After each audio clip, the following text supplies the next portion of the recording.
Hello and welcome to Dykes WPBSA Snooker Coach. And in today's video I'd like to talk about the importance of solo practice. Not enough people put enough work in and effort in when it comes to solo practice and getting things right within your technique, within your game, rather than just going off and playing frames. Your development will be a lot slower if you're just playing frames. If you're being coached one day and then the next day or over the weekend you go and play frames, and you don't pick your cue up again until you come to see your coach, your development is going to be a lot slower. So solo practice is very important, and you can keep solo practice short. It can be a half hour, an hour, 2 hours, whatever you can fit in on a regular basis, as long as the solo practice is structured and has purpose, so that when you're doing your solo practice, you're going to do specific things to improve on them. Your game will improve so much quicker with dedicated, structured solo practice. So when you start your solo practice, you can keep things simple. Now, simple reds to the middle. Just drop the camera down to show you. Simple reds to the middle of the table, and just work on your address and your walking, and just striking the ball nice and smooth, getting through the ball nicely.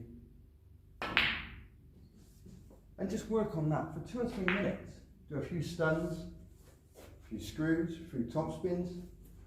Just keeping it structured, nice and simple, with purpose. And then you can progress to other drills you want to practice and perform. But keep everything structured within your solo practice. If there's an element within your technique that's failing, whether it's you have a weak bridge, spend 2 or 3 minutes in your solo practice on that bridge. Get it a bit more solid, a bit more stable. Whether it's your stance or your walking, and you want to make that a bit more structured, so you're getting online better, work on it. Don't just overlook it and bypass it and play frames, because your development will be so much slower. So when it comes to your solo practice as well, when you put your drills up, put specific drills up that gives you feedback, okay, and gives you the correct response you're after for your development.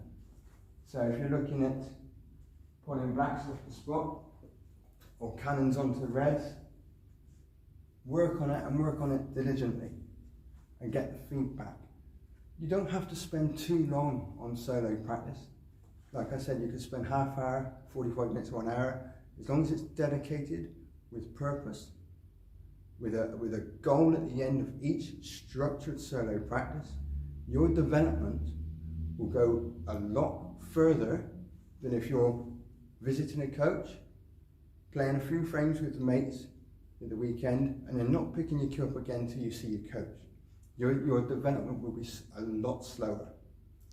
Okay, so structure your practice. Practice your solo as much as you can, particularly in the beginning when you're developing a technique and developing a style and a way of playing. Try and do as much as you can in short, sharp bursts with purpose. Okay, I hope that helps. Good luck with that practice.